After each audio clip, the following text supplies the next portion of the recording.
Well, we're live now. Nobody in. Oh, yeah. There's 3 people already coming in. Oh, Sometimes it's pretty quick. Well, hello everybody. Good morning, or well, at least morning here. My name is Brandon Ellrich. My publication is Brandon Ellrich is So Gay, and today I'm here with TheLeetta. Now, do you just go by Lita or? Oh, yeah, okay. yeah. So this is Lita's first time on a Substack Live. So this is a special moment, special day, Yes. Very and special.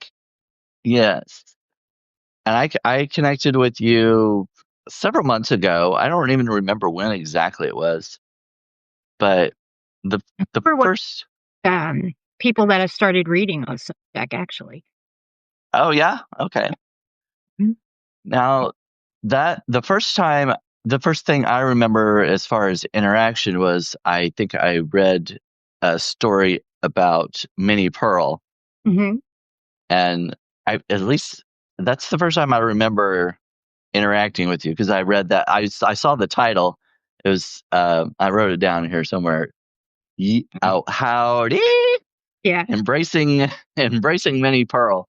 And my dad always watched Hee Haw, and so I saw it all the time on TV, and I knew exactly who Minnie Pearl was. And when I Mhm. saw that title, I was like, oh, I've got to read this.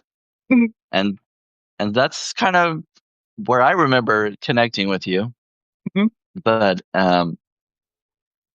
yeah, and you write a lot of um, well, at least for a while, you've written a lot of music related Mhm. articles. Music's a big part of your life. Oh, yeah. Yeah, music is my ongoing therapy since probably birth, pretty much. They have home movies of me singing into a hairbrush, Loretta Lynn. Oh yes, You ain't woman enough to take my man, and songs probably a 3-year-old shouldn't be singing, but I was into it. So, yeah. I my sister when she was young, she started singing uh, a country song. I can't remember the name of it, but uh, honey, won't you open that door? It's something like yep. yeah. So yeah, I mean, it's just kind of the same thing. She was this little kid. She didn't know what she was singing about, but it was funny to hear. Yeah, very cool. The music is definitely it's just part of who I am. Um, Usually, when I was growing up, my mom could tell what kind of mood I was in just by what music I was listening to currently, and I think Yeah, it's very eclectic musical taste. I like everything pretty much except, like, death metal, and I don't really think that's music, that's noise pollution, but, yeah, yeah. I'm everything not into that either. everything else is fair game. And the Minnie Pearl article came about really weird. I was, watching PBS because my life is so exciting, and, I found myself just completely engaged in this, documentary on Minnie Pearl, and by the end of it, I was sobbing like I just lost my best friend, and it just made me remember things about being 7, 8 years old growing up, you know, in a holler in Kentucky, and made me remember things that I hadn't really thought about in a long time. So, yeah. Yeah, that's cool. Yeah, Mhm. music. I think it's that way for many people. Music, um, like when I was growing up, I went through a lot of depression, and so I would listen to a lot of slow, sad songs, which is totally opposite of what you should be doing if you have depression. It's just going to keep you in that mood. You know what I mean? But yeah, that's definitely true. And speaking of that, we I I asked you if you wanted to write an article with me about Linda Ronstadt, and that was the collaboration that we did. Yeah. Um, when Linda Ronstadt made despair sound beautiful. Yes. And when I Yeah. started listening to music on my own, it was around junior high, and that was when she was popular. She did several duets with Aaron Neville, and I just loved her voice. I just and a lot of times she would sing those types of like sad kind of songs or ballads. Yeah. So I yeah, she's just got she is the voice. I mean, as far as like pure, she is it. yeah, yeah. I thought, well, the first time I heard Desperado Mhm. was her version. I had no idea who the Eagles were at that time. Yeah. I just heard it on the radio. I heard her singing this song, and I thought I loved that song. And of course, I liked her anyway, and that just added to it. But yeah, I didn't discover till later that it was actually originally done by the Eagles. Yep. But That is her backing band. There wouldn't be Eagles without Linda Ronstadt. right, yeah, and that's what I found out when I started looking into it, and I was like, oh, wow, they weren't even anything until they started singing for her as backup, and of course they went on to a lot of popularity. And Yeah. but I still like her version better Oh, yeah. of Desperado. I do But too.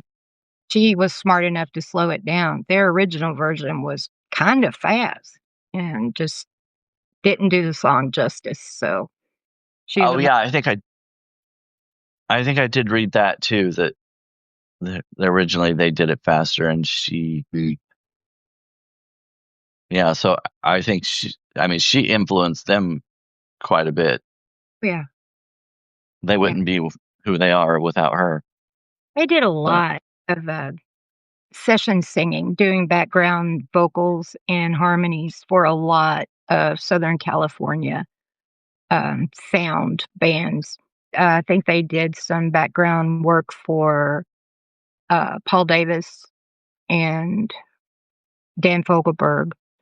And on a lot of Linda's early stuff, you can actually pick out Don Henley's voice because it's so distinct. You can hear him just right.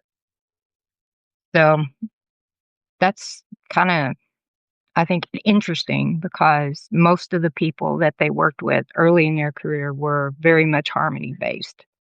So I miss Okay. you don't get a lot of harmony and stuff today. Yeah. Yeah. Yeah, that's true. There's a lot of auto tuning, well, and people that go live today to perform live a lot of times are lip syncing, and it's just about them performing on stage. Yeah. Yeah. Groups like BTS, I mean, I don't know if it's them actually singing, because I've never seen them sing, you know. Yeah. Every time you've seen them on TV, they're dancing. They've got the fake headphone things, and they're just Yeah. dancing and mouthing the words to their music. So, but If Milli Vanilli had come out now, that wouldn't have been such a big deal. yeah, yeah, you're right. That's true. But yeah, there's some artists who are good. Christina Aguilera and Yeah. Ariana Grande. Sometimes they'll be on interviews and things like that, and they can just Out of sing nowhere.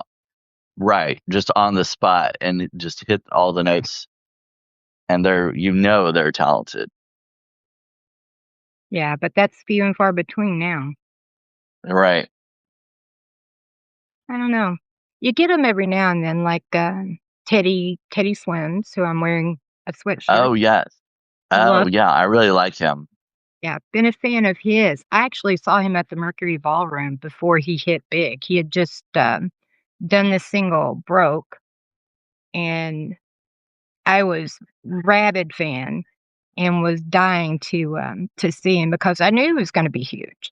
The first time I saw him, it was that, viral video of him doing Michael Jackson's "Rock With You," and, I, like, told everybody and their brother, "Oh my god, you've got to hear this guy." I was sending it to everybody, and then he, made this huge thing and is huge now, and I was like, "I've still got it." I love it when I'm able to pick out pieces. I remember when Richard Marx, came onto the scene in the '80s, just hearing the music, I was like, "That's the Eagles. That has got to be somebody in the Eagles." And then, I had to get the cassette back then and the album notes, the liner notes, and it was Joe Walsh doing, the guitar solo on Don't Mean Nothing. And it's like getting a phone call from, like, a friend that you haven't seen in forever when you can hit that and kinda get it all going again. That's really cool.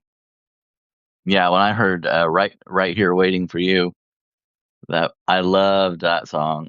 Oh, That yeah. was that was kind of around the same period, I guess, that I was probably listening to Desperado and Linda Ronstadt. Yeah. Yeah, I love that song. So we've said that this is your first Substack live, but how long have you actually been? When did you start on Substack? Um, January this year, 3rd week. Um, I'd been toying around with, getting back into writing. Writing was something that, very, very much a part of who I've always been, and I decided that I needed to get back to it because I'd lost a lot of weight, like 138 pounds, and Oh wow. yeah, I needed to really process it, and it just there was so much stuff tied up in it that I really needed to be able to write about it and get it out. So usually when I've got something that's really heavy on my heart or, prior to growing up, I would write it out. I've always been somebody that wrote stuff out. And, I was my dream was basically Cameron Crowe's life. I wanted to be like a music journalist and work for Rolling Stone and hang out with bands and write about music. That's what my dream was. And I worked as a journalist for a while and publishing and all of that, and did columns and kept a journal since I could write. And I just, you grow up, you get it, life, and things get busy, and just put it out of my mind. So when all of these things were happening, and I'd gone through some pretty hardcore trauma. I had a stillbirth, and I think I had a nervous breakdown. I'm pretty sure I did. And just so much stuff that I'd been hanging on to for so long kind of all came out with the weight. So I had to really figure out what the rest of my life was going to be. And I probably wouldn't have even bothered, but I got COVID Oh, and it almost killed me. I oh wow. like my kidneys shut down and it was terrible. And in the hospital, they're like, they kept testing me for COVID to see if I could test negative. And I'm like, why do you keep doing that? I've got it. We're not going to, what's the point?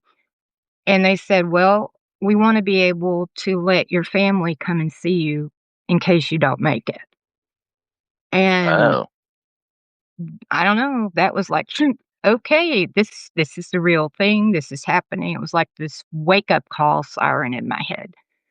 And I figured if I get through this, I need to stop screwing around and I need to stop wasting time.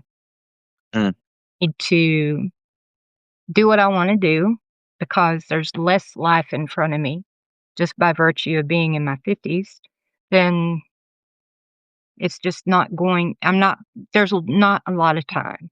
So right. just get with it. So that was the input. That's what got me started.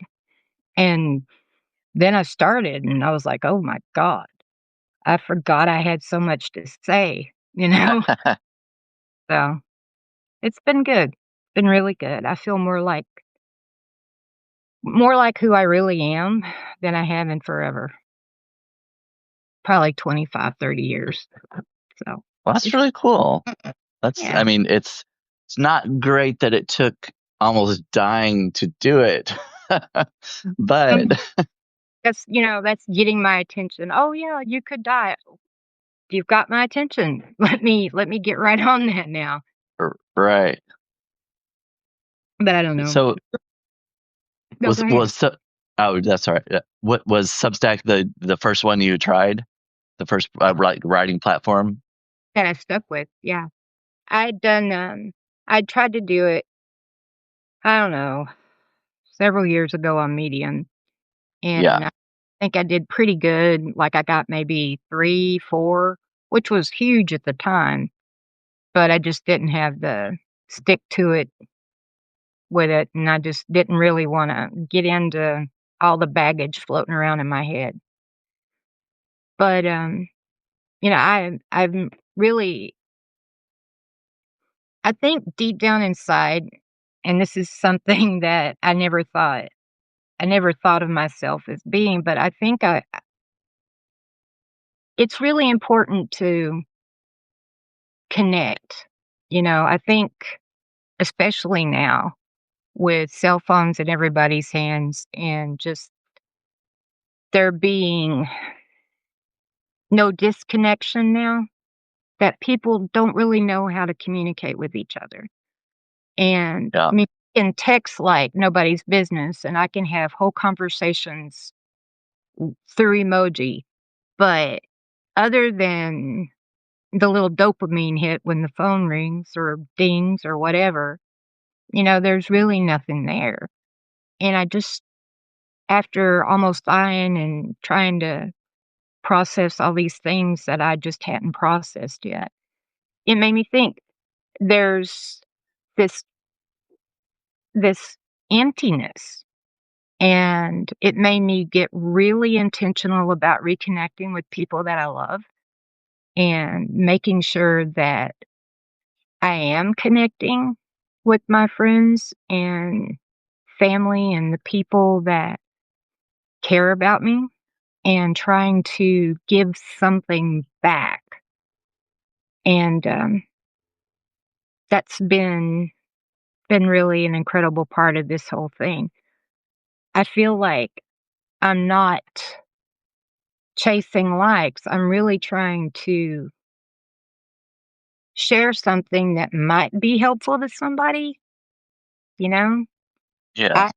I had so much depression and then later, um, crippling anxiety. And it's kind of a universal experience, I think, right now. I think people don't know how to talk to each other, and that creates that anxiety. And they don't have the tools. Like, I work with uh, adult education. And if someone feels like if they're like 30 or younger, they just don't have the social skills that people 31 and above do. And I don't know why it's like right there, but I'm guessing that's probably when technology got really big. Right, right. Well, that makes sense. Yeah. Yeah.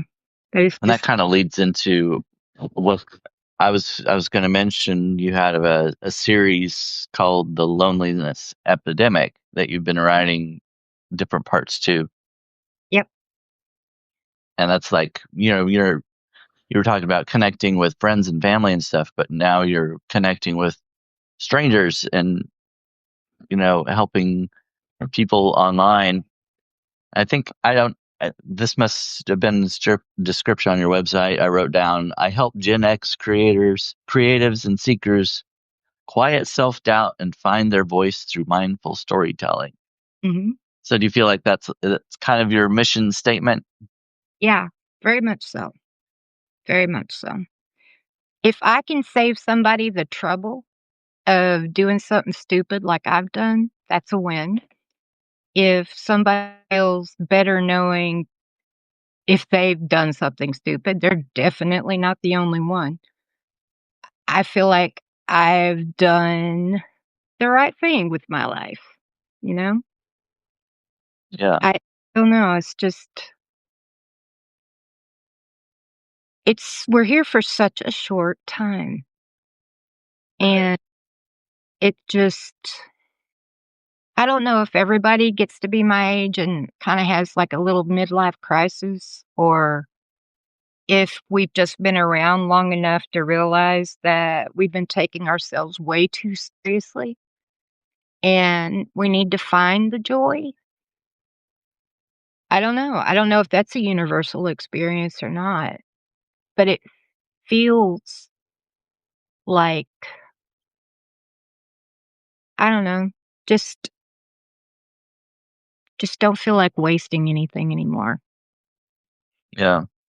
Well, like you said, I mean, you don't know. Well, with you having COVID and being told that this could be this could be close to the end. I mean, but that's true for anybody, really. I mean, Mm, you never know what's going to happen tomorrow, and I know. No. You so wake up one way and go to bed another, like when right. a stroke, you know? That was crazy. My daughter, I was pregnant with my daughter and we found out she was gonna be stillborn, when my living daughter came out as trans when she was 15, the Friday after my dad died on a Monday. It's some crazy stuff. And everybody has their crazy stuff. You just gotta figure out what what your mark you wanna leave really is. And I wanna leave the world better than I found it. I want people to be themselves, who they are, unapologetically. I want people to be happy, to do the things that they wanna do, that they care about. I'm just so tired of all the ugly, negative crap. Yeah. It's just Yeah. such a waste of time. Right. Yeah, and no matter what kind of issues you're going through or whatever, it's likely that you'll find somebody else who's going through something similar, not the exact same thing, but I'm close, you're right, right. and it And doesn't I think cost that kind. right, right. You can You know, reach out to somebody like on Substack. There are so many people on here now, and when you're writing about something, it may take time to find those who connect with it, but there is somebody that's looking for what you're putting out there. mhm, and it doesn't matter if I know it's hard when you don't get likes and stuff, but, somebody's reading it. Way more people are reading it than you even know about, Yeah, and you just randomly it seems like I would get a little frustrated during this journey and be like, "I don't know why I'm doing this. It doesn't matter. Why am I killing myself trying to make sure that I hit" like, I made it like a job in my head. I have a deadline. I have all those things in place to keep my momentum going, and, you get frustrated and you think, "Nobody cares." And then I'll get in just a random note, and it'll be like, "Thank you for writing that. That made me feel seen." And that was all it was, and I was just like, "That's what I want. I want people to feel seen and yeah, cared for," you know? yeah. I had a little trouble with that too on Substack, especially like not getting the likes and stuff, like you're saying. And but you go into your statistics and you've got views, so Mm, people are reading it. yep, They just don't always push the like button or whatever. yeah, And I came from Medium, and it was kind of a different beast kind of over here because Medium, I would very often get the likes and comments and stuff, Mhm. and that's how people engaged with it. That they found each other, they would engage with each other through the messages and stuff like that.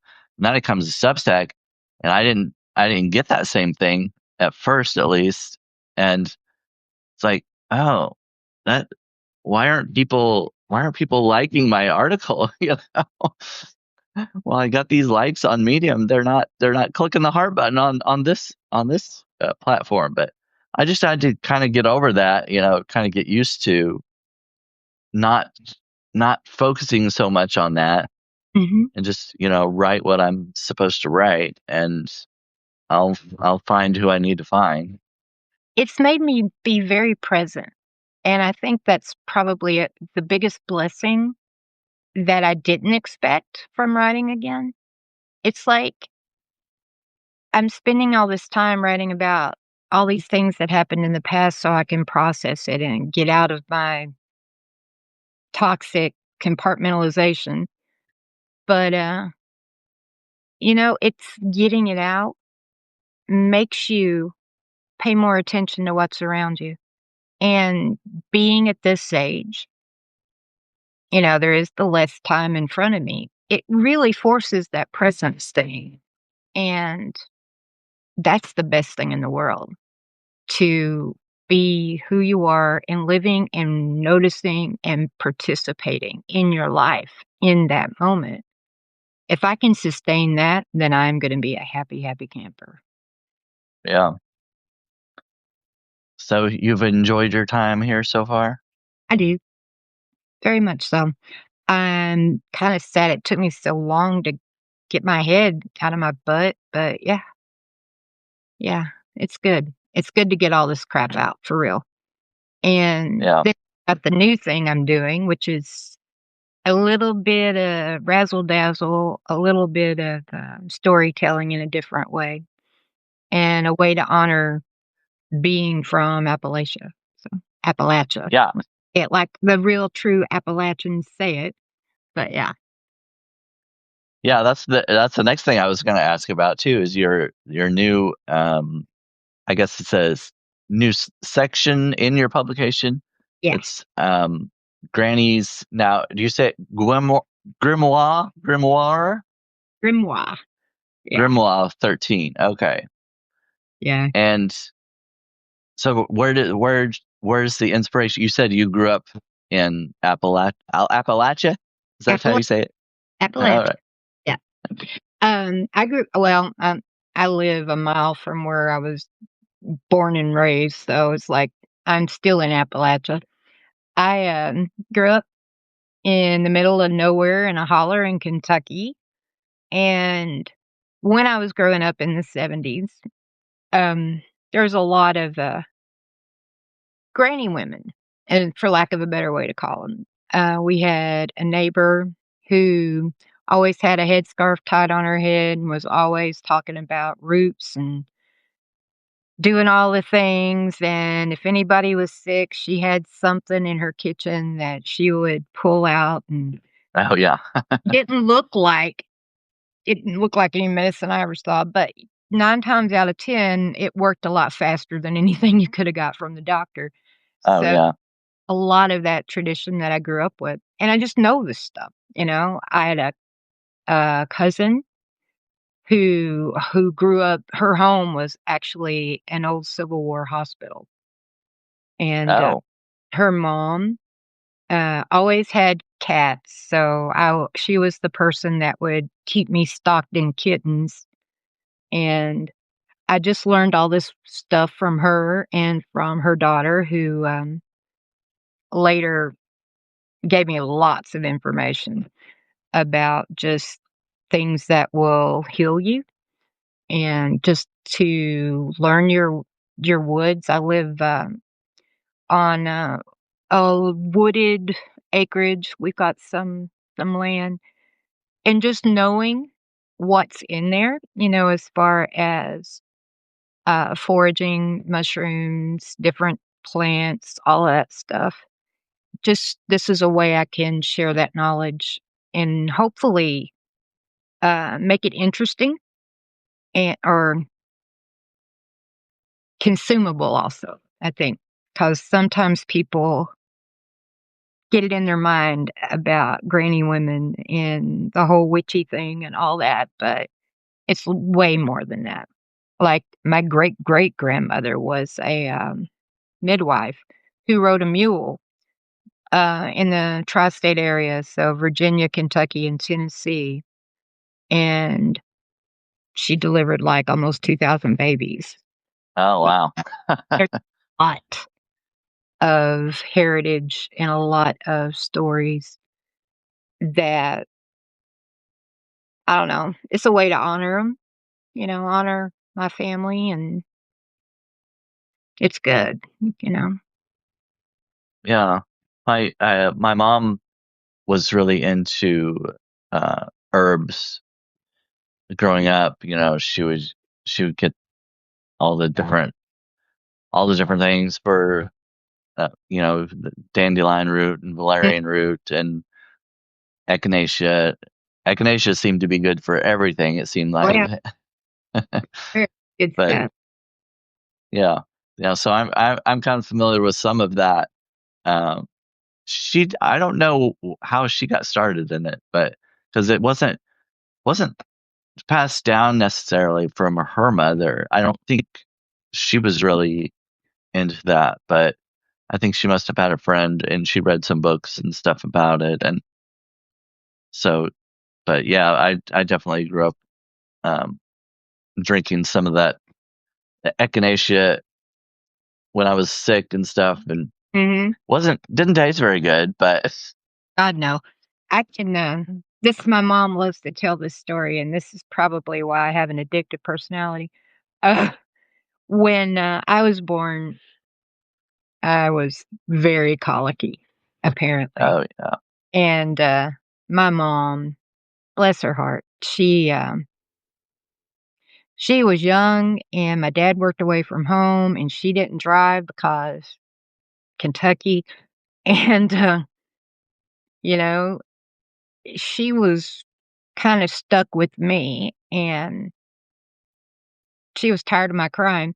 So one of the local granny women, actually her husband, a granny woman's husband, strung me a necklace, a root necklace. It was calamus root, and made a tea and brought it to my mom and said, "Now don't give her more than a teaspoon of this, and don't give it to her more than once or twice a day."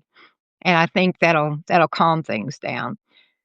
And my mother, being my mother, thought, "This kid's gonna sleep or I'm gonna throw her out in the yard," and, proceeded to give me a tablespoon of the stuff and drank a cup herself, and apparently we slept for, like, 18 hours.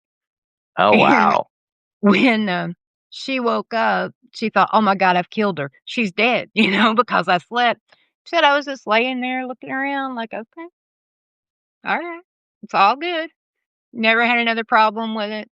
Wore the necklace, and she said people would be like, "Get that nasty thing on." Just be like, "No, God, leave it."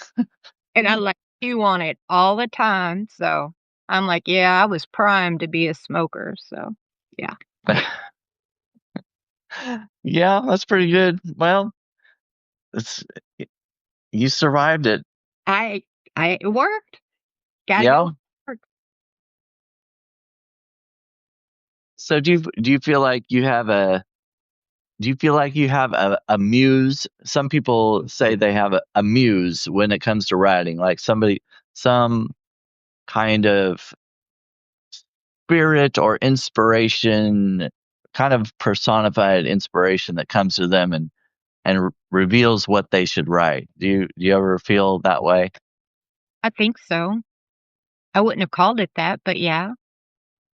Yeah, Okay. especially the music stuff. That feels Yeah. like it's like, boom, into the head.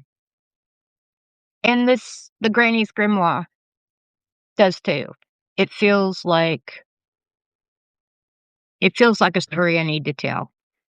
So, yeah. Okay. So you take now the stories from Granny's Grimoire they're fictional. Mhm. right? But you're using the True. knowledge you've had growing up. Yeah, yeah. So little bits of truth in there. Just okay. My, grandfather, for example, this is, I think, the one I think it comes out tomorrow. It's either tomorrow or next week. He is the 7th son of a 7th son, Oh, and okay.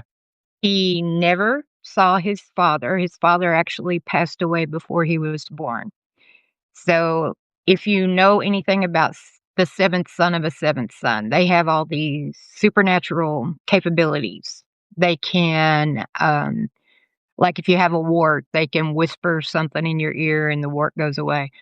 If a baby has, thrush, that yeast infection that they can get in their mouths, a 7th son can breathe into the baby's mouth and make it go away, and all of Wow. these other things, and, it all worked. I mean, I grew up I had warts, I was a farm kid, so, he and it was weird because like, you don't even know what he's saying, it's like just this thing, and you're like, "What?" And, like, the next day, they're gone, it's just so weird, and Wow. loved that. My grandpa was definitely someone who liked an audience, he liked to do the things, and Yeah. he would start everything with that, "Well, I'm the 7th son of a 7th son, never saw my father, so," and then he would tell you your story, and I don't know why all that stuff worked, but it's interesting to think about. I have never heard anything like that. Yep. There's some wild stuff in my family's background. Crazy, you Well, know? yeah, I can imagine that those would make for some really interesting stories then. Yeah, yeah. He, he's really interesting. He taught himself to read. He decided one day that he wanted to learn the Bible, and he couldn't read, but he could read that. He just, like, turned it on one day, and it's just wild. I mean, Yeah, these people, you talk about manifest destiny and stuff. They made lives out of nothing. So, yeah, yeah. pretty cool. Yeah, for anybody who's in the chat, I put the Leeta's Substack in there if you want to go copy and paste that and Thanks. follow her. I wish Subs you can't just click. I wish Substack would change it where we could click on the links in the chat, but you'd have to copy and paste.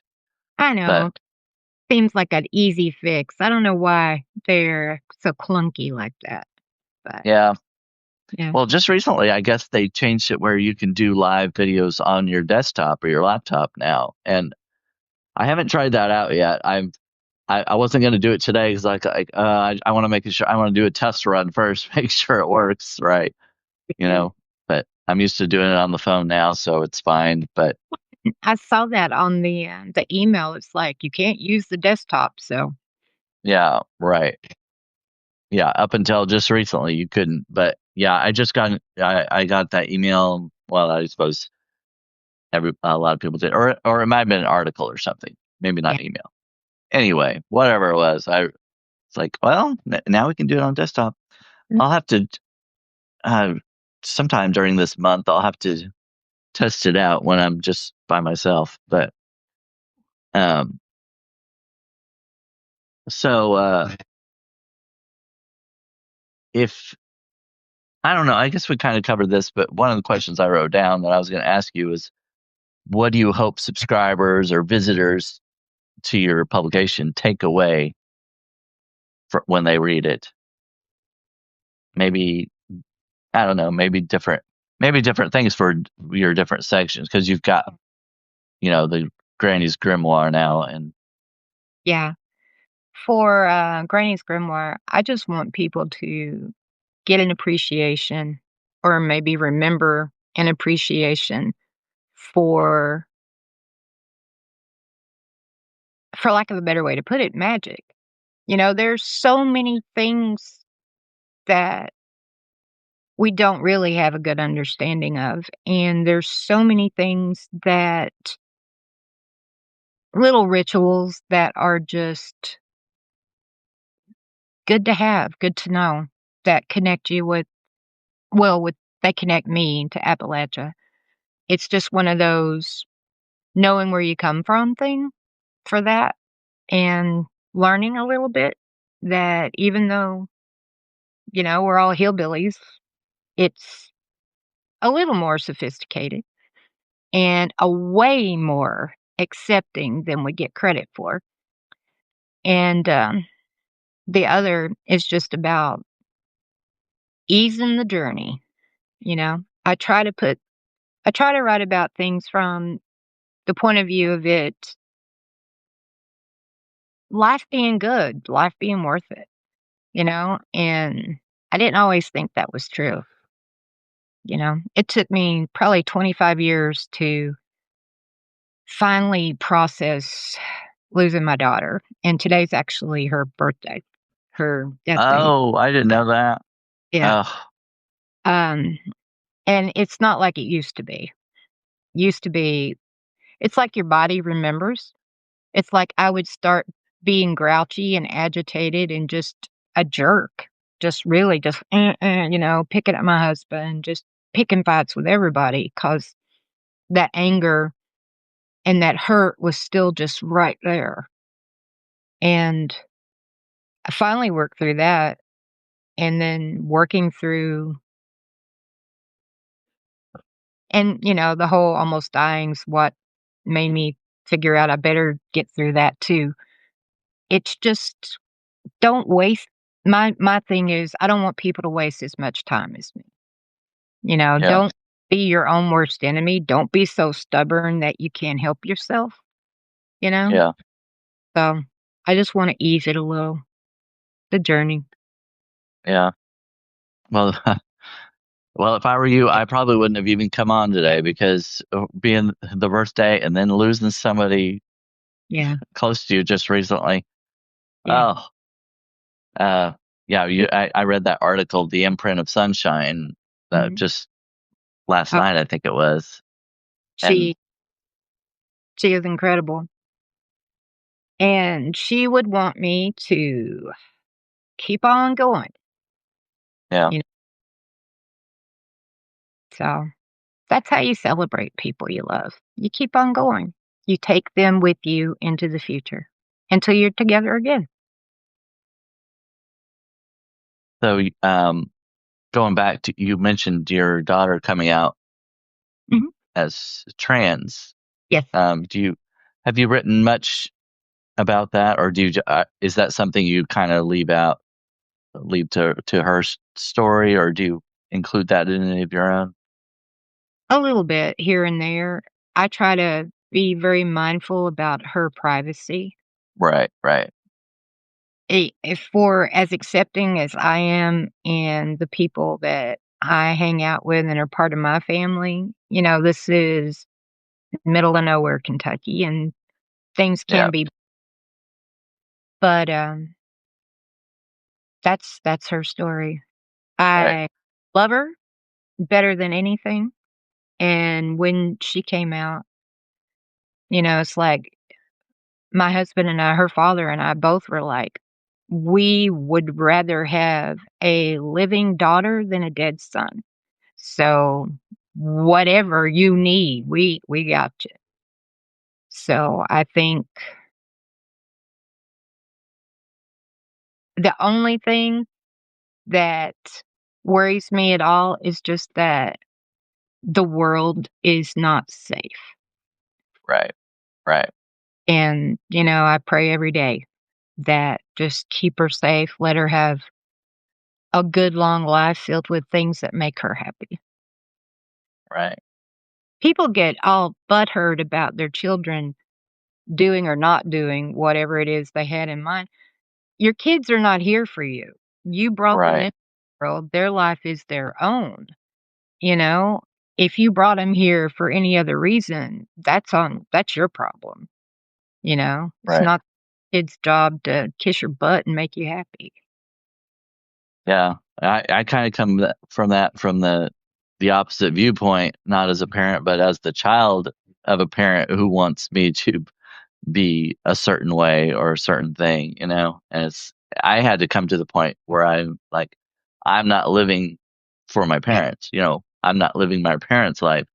I've got to, I've got to live a life that makes me happy and that I feel like is my, um, destiny, I guess, if you want to say it that way. But Yeah, absolutely. yeah, It's it's not fair. I mean, and I'm recovering people pleaser, recovering wanna be what mom and dad wanted me to be, but, you know, just they came around. People come around eventually if they care. right. But yeah, it's Well, hard. I wish there were more parents like you. I collect a I, I have wanted to be we wanted a lot of children, and, I had 2 miscarriages before my daughter Jaylee was stillborn. So, when we got my living daughter here, we were so just over the moon, happy, crazy, super excited, you know?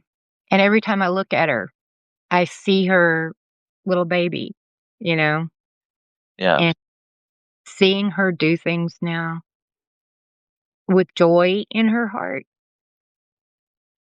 it's the best thing in the world. I don't know why anybody would take that experience away from themselves. Yeah. I think a lot of it has to do with selfishness. You can't be selfish and be a parent. Right. 'Cause the moment the baby is here, your heart lives on the outside of your body. So you gotta be careful with it. Yeah. Yeah. Well, I wanted to tell everybody in the chat, thank you for coming in. And please, if you don't know Lita, go and subscribe to her publication. I'm gonna Yeah. I'm gonna paste the uh, her Substack in the chat again. She's been an awesome supporter of mine, and it's I've enjoyed getting to know you through our articles and things like that. I'm I was really glad that you decided to come on here and be the be my or for me to be the first person to bring you on live. So that's really cool. Yeah, it's super cool. I'm really glad that you asked me. Thank you. Well, yeah, and we can do it again sometime if you want to. Oh, You have something else another subject you want to talk about? sure thing. Sounds great.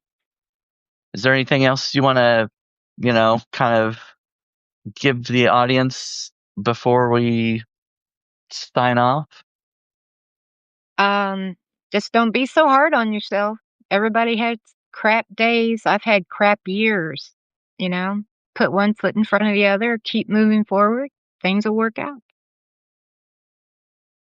Yeah. All right. All right. Thank Well, you.